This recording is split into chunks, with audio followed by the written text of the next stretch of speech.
ഇപ്പോൾ ബെൻസൺ കൂടി ചേരുന്നുണ്ട് മണ്ഡലത്തിൽ നിന്ന്. ബെൻസൺ, എന്താണ് മണ്ഡലത്തിലെ നിലവിലെ അവസ്ഥ? മഴയുണ്ടോ? പോളിംഗിനെ ബാധിക്കുന്ന തരത്തിൽ മഴ പെയ്യുന്നുണ്ടോ? വിശദാംശങ്ങൾ എന്തൊക്കെയാണ് അവിടെ നിന്ന് ലഭിക്കുന്നത്? അഖില, ഗുഡ് മോർണിംഗ്. ഞാനിപ്പോൾ ഉള്ളത് ഗവൺമെന്റ് LP സ്കൂൾ മാങ്കൂത്തിലാണ്. ഇവിടെയാണ് LDF സ്ഥാനാർത്ഥി M സ്വരാജ് വോട്ട് ചെയ്യുന്നത്. ഇവിടെ 5 ബൂത്തുകളാണുള്ളത്. ഈ 5 ബൂത്തുകളിലും ഇപ്പോൾ മോക്ക് പോളിംഗ് ആരംഭിച്ചിരിക്കുകയാണ്. 197, 198, 199, 200, 202 എന്നീ ബൂത്തുകളാണ് ഇവിടെയുള്ളത്. ഇവിടെ ഇപ്പോൾ മോക്ക് പോളിംഗ് ആരംഭിച്ചിരിക്കുകയാണ്. ഓരോ പാർട്ടികളുടെയും ബൂത്ത് ഏജന്റുമാർ എത്തിച്ചേർന്നിട്ടുണ്ട്, ഉദ്യോഗസ്ഥരുണ്ട്. അവർ ഇത് പരിശോധിക്കുകയാണ്. ഏകദേശം 50ഓളം മിനിമം 50ഓളം വോട്ടുകളാണ് മോക്ക് പോളിംഗിൽ ചെയ്തു നോക്കുക. അപ്പോൾ മോക്ക് പോളിംഗ് ആരംഭിച്ചിട്ടുണ്ട്. അല്പസമയത്തിനുള്ളിൽ തന്നെ അത് പൂർത്തിയാകും. അതിനുശേഷം 7 മണിയോടുകൂടി തന്നെ വോട്ടെടുപ്പിലേക്ക് കടക്കും. വോട്ടെടുപ്പിനുള്ള പൂർണ്ണ സജ്ജീകരണം തയ്യാറായി കഴിഞ്ഞിട്ടുണ്ട് എന്ന് വേണം മനസ്സിലാക്കാൻ. എല്ലായിടങ്ങളിലും കൃത്യമായിട്ടുള്ള രീതിയിൽ സുരക്ഷാ സംവിധാനങ്ങൾ ഒരുക്കിയിട്ടുണ്ട്. എല്ലാ മാർഗനിർദ്ദേശങ്ങളും പാലിച്ചുകൊണ്ടാണ് നിലവിൽ ഈ പോളിംഗുമായി ബന്ധപ്പെട്ട കാര്യങ്ങളെല്ലാം തന്നെ നടക്കുന്നത്. നേരത്തെ ചോദിച്ചതിന് ഉത്തരമെന്ന നിലയിൽ രാവിലെ ചെറിയ രീതിയിൽ മഴ പൊടിയുന്നുണ്ട്. എന്നാൽ അതൊരു പ്രതികൂലമായി ബാധിക്കില്ല, വോട്ടെടുപ്പിനെ പ്രതികൂലമായി ബാധിക്കില്ല എന്ന് തന്നെയാണ് കരുതുന്നത്. കാലാവസ്ഥ അനുകൂലമായിരിക്കും എന്ന് തന്നെ പ്രതീക്ഷിക്കുന്നു.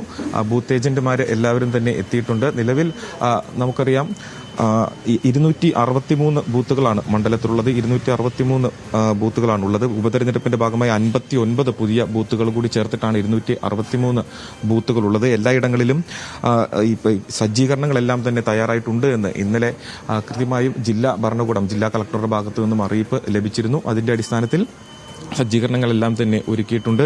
ഈ പ്രത്യേകമായി തയ്യാറാക്കിയ ബൂത്തുകളുണ്ട്. അവയിലെല്ലാം തന്നെ സുരക്ഷാ സേനയുടെ സജ്ജീകരണങ്ങളെല്ലാം തയ്യാറാക്കിയിട്ടുണ്ട്. 14 ക്രിട്ടിക്കൽ ബൂത്തുകളുണ്ട്. അതിൽ 11 എണ്ണം പ്രശ്നബാധിത ബൂത്തുകളാണ്.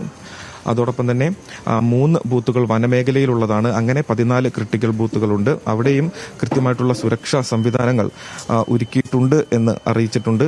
ആദിവാസി മേഖലയിലാണ് ഞാൻ നേരത്തെ സൂചിപ്പിച്ച ഈ വനത്തിനോട് ചേർന്നിട്ടുള്ള 3 ബൂത്തുകളുള്ളത്. അത് പുഞ്ചക്കൊല്ലി മോഡൽ പ്രീ സ്കൂളിലെ 42-ാം നമ്പർ ബൂത്തും, ഇരുട്ടുകുത്തി വാണിയമ്പുഴ ഫോറസ്റ്റ് സ്റ്റേഷനിലെ 120-ാം നമ്പർ ബൂത്തും, നെടുങ്കയം സെന്ററിലെ 225-ാം നമ്പർ ബൂത്തുമാണ്. അപ്പോൾ ഈ മേഖലയിലെല്ലാം തന്നെ സജ്ജീകരണങ്ങൾ തയ്യാറാക്കിയിട്ടുണ്ട്. ആ മേഖലയിലും ഇപ്പോൾ മോക്ക് പോളിംഗ് ആരംഭിച്ചിട്ടുണ്ടാകുമെന്ന് തന്നെയാണ് നമ്മൾ കരുതുന്നത്. അതോടൊപ്പം തന്നെ വോട്ട് ചെയ്യാനെത്തുന്നവർ പോളിംഗ് ബൂത്തുകളിൽ മൊബൈൽ ഫോണുമായി പ്രവേശിക്കുന്നതിന് കേന്ദ്ര തിരഞ്ഞെടുപ്പ് കമ്മീഷന്റെ വിലക്കുണ്ട്.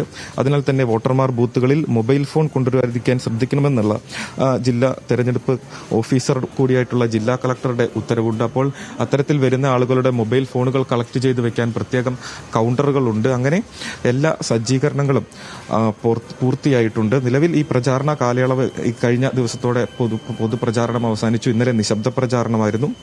അതിനാൽ തന്നെ മണ്ഡലത്തിൽ നിയമവിരുദ്ധമായ സംഘം ചേരൽ, പൊതുയോഗങ്ങൾ സംഘടിപ്പിക്കൽ, മൈക്ക് അനൗൺസ്മെന്റ്, ഇലക്ട്രോണിക് മാധ്യമങ്ങളുടെ തിരഞ്ഞെടുപ്പ് സംബന്ധമായ കാര്യങ്ങളുടെ പ്രചരണം, അങ്ങനെ അത്തരം കാര്യങ്ങളെല്ലാം വിലക്കിയിരിക്കുന്ന സാഹചര്യമായിരുന്നു. അപ്പോൾ ഇന്നലെ നിശബ്ദ പ്രചാരണമായിരുന്നു. സ്ഥാനാർത്ഥികൾ ആ നിലയ്ക്ക് തന്നെയായിരുന്നു പ്രചാരണം നടത്തിയിട്ടുണ്ടായിരുന്നത്. രാവിലെയോടുകൂടി തന്നെ സ്ഥാനാർത്ഥികളെല്ലാവരും തന്നെ അവരുടെ ഈ മണ്ഡലത്തിൽ വോട്ടുള്ള സ്ഥാനാർത്ഥികൾ വോട്ട് ചെയ്യാനായി അവരുടെ അതാത് ബൂത്തുകളിൽ എത്തും. ഞാൻ ഈ നിൽക്കുന്ന ഈ സ്കൂളിലാണ് LDF സ്ഥാനാർത്ഥി M സ്വരാജ് വോട്ട് ചെയ്യുന്നത്. അദ്ദേഹം 202-ാം നമ്പർ ബൂത്തിലാണ് വോട്ട് ചെയ്യുക. അദ്ദേഹത്തിന്റെ പിതാവും ഒരുമിച്ചെത്തി വോട്ട് ചെയ്യുമെന്നാണ് അറിയിച്ചിട്ടുള്ളത്. 6:45 അദ്ദേഹം വീട്ടിൽ നിന്ന് ഇറങ്ങും. 7 മണിയോടുകൂടി എത്തി വോട്ട് ചെയ്യും. അതിനുശേഷം ആ മണ്ഡലത്തിലെ മറ്റ് ബൂത്തുകൾ സന്ദർശിക്കും തുടങ്ങിയതായിട്ടുള്ള പരിപാടികളാണുള്ളത്. അങ്ങനെ തെരഞ്ഞെടുപ്പ് കഴിഞ്ഞ 22 ദിവസത്തെ പരസ്യ പ്രചാരണം, 1 ദിവസത്തെ നിശബ്ദ പ്രചാരണം, അവയെല്ലാം പൂർത്തിയാക്കി തിരഞ്ഞെടുപ്പിലേക്ക്, പോളിംഗിലേക്ക് കടക്കുകയാണ്. ഇനി ജനങ്ങളാണ് വിധി എഴുതുന്നത്.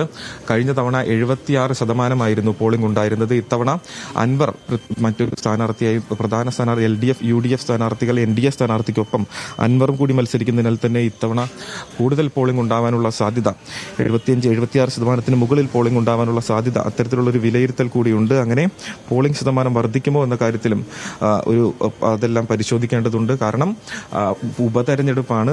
കാലാവസ്ഥ എല്ലാം അങ്ങനെ പല കാരണങ്ങളും ഉണ്ടാവും. കാലാവസ്ഥ അങ്ങനെ പല ഘടകങ്ങളുണ്ട്. ഇവയെല്ലാം നോക്കിയാൽ മാത്രമേ എത്രത്തോളം പോളിംഗ് ഉണ്ടാകുകയുള്ളൂ എന്ന് മനസ്സിലാക്കാൻ സാധിക്കുകയുള്ളൂ. അതോടൊപ്പം തന്നെ അത്രത്തോളം ശക്തമായൊരു പ്രചാരണമായിരുന്നു നമ്മൾ കണ്ടതാണ്.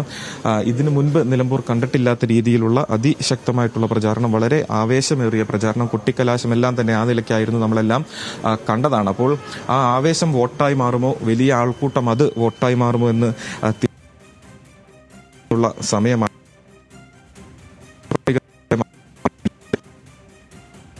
81 പേർ. നിലമ്പൂർ ഉപതെരഞ്ഞെടുപ്പിലേക്ക് കടക്കുകയാണ്. 3 ആഴ്ച നീണ്ട പ്രചാരണ പരിപാടികൾ ഇന്നലെ നിശബ്ദ പ്രചരണത്തോടെ അവസാനിച്ചു. ഇന്ന് നിലമ്പൂരിലെ ജനങ്ങൾ അവരുടെ ഹിതം അറിയിക്കാനായി പോളിംഗ് ബൂത്തിലേക്ക് വരും, പോളിംഗ് രേഖപ്പെടുത്തും. ആർക്കൊക്കെ ആയിരിക്കും നിലമ്പൂരുകാരുടെ മനസ്സിൽ ഇടം നേടാൻ കഴിയുക എന്ന കാര്യത്തിൽ ഇന്നോടെ അവർ തീർപ്പ് കൽപ്പിക്കും. അവർ അവരുടെ സമ്മതിദാന അവകാശം നിർവഹിക്കും. മോക്ക് പോളിംഗ് ആരംഭിച്ചിട്ടുണ്ട്.